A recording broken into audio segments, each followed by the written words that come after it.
بسم اللہ الرحمن الرحیم۔ السلام علیکم ورحمۃ اللہ وبرکاتہ۔ سیرت النبی قسط نمبر 4۔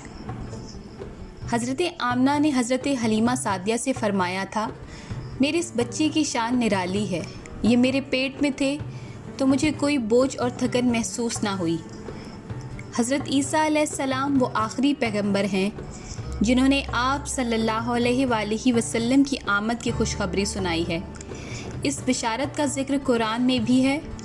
سورہ صف میں اللہ تعالیٰ فرماتے ہیں، اور اسی طرح وہ وقت بھی قابل ذکر ہے جب عیسیٰ ابن مریم علیہ السلام نے فرمایا کہ اے بنی اسرائیل، میں تمہارے پاس اللہ کا بھیجا ہوا آیا ہوں کہ مجھ سے پہلے تورات آ چکی ہے، میں اس کی تصدیق کرنے والا ہوں، اور میرے بعد جو ایک رسول آنے والا ہے ان کا نام مبارک احمد ہوگا، میں ان کی بشارت دینے والا ہوں۔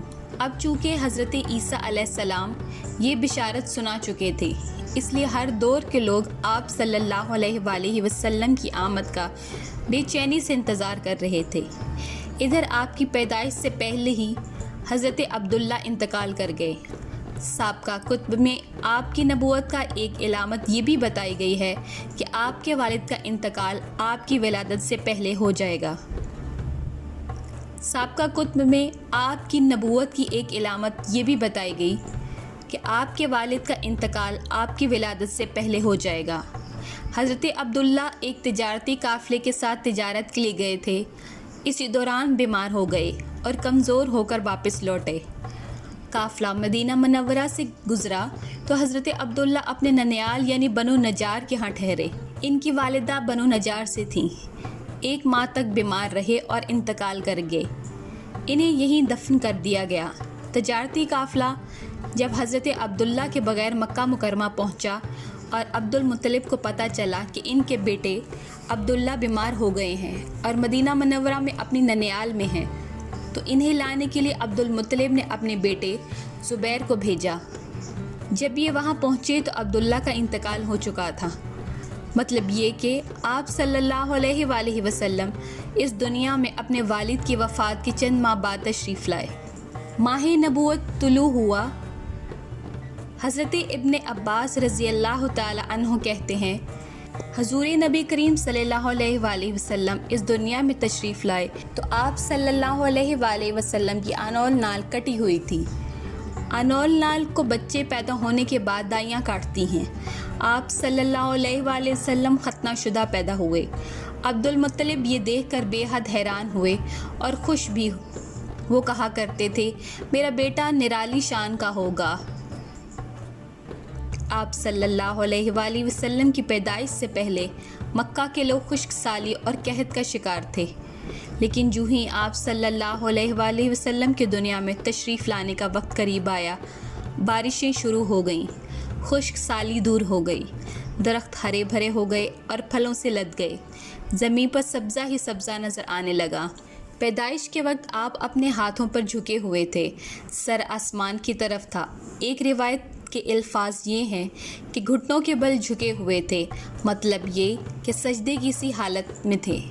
آپ کی مٹھی بند تھی اور شہادت کی انگلی اٹھی ہوئی تھی، جیسا کہ ہم نماز میں اٹھاتے ہیں۔ حضور انور صلی اللہ علیہ وآلہ وسلم فرماتے ہیں، جب میری والدہ نے مجھے جنم دیا تو ان سے ایک نور نکلا، اس نور سے شام کے محلات جگمگا اٹھے۔ آپ صلی اللہ علیہ وآلہ وسلم کی والدہ سیدہ آمنہ فرماتی ہیں، محمد صلی اللہ علیہ وآلہ وسلم کی پیدائش کے وقت ظاہر ہونے والے نور کی روشنی میں مجھے بصرہ میں چلنے والے اونٹوں کی گردنیں تک نظر آئیں۔ علامہ سحلی رحمۃ اللہ علیہ نے لکھا ہے کہ جب آپ پیدا ہوئے تو آپ نے اللہ کی تعریف کی۔ ایک روایت میں یہ الفاظ آئے ہیں، اللہ اکبر کبیرا والحمدللہ کثیرا وسبحان اللہ بکرۃ واصیلا۔ اللہ تعالیٰ سب سے بڑا ہے، اللہ تعالیٰ کی بے حد تعریف ہے، اور میں صبح و شام اللہ کی پاکی بیان کرتا ہوں۔ آپ کی ولادت کس دن ہوئی؟ اس بات پر سب کا اتفاق ہے کہ وہ پیر کا دن تھا۔ آپ صبح فجر طلوع ہونے کے وقت دنیا میں تشریف لائے۔ تاریخ پیدائش کے سلسلے میں بہت سے قول ہیں۔ ایک روایت کے مطابق 12 ربیع الاول کو پیدا ہوئے، ایک روایت 8 ربیع الاول کی ہے، ایک روایت 2 ربیع الاول کی ہے۔ اس سلسلے میں اور بھی بہت سی روایت ہیں۔ زیادہ تر مورخین کا خیال ہے کہ آپ 8 ربیع الاول کو پیدا ہوئے۔ تقویم کے طریقے کے حساب سے جب تاریخ نکالی گئی تو 9 ربیع الاول نکلی۔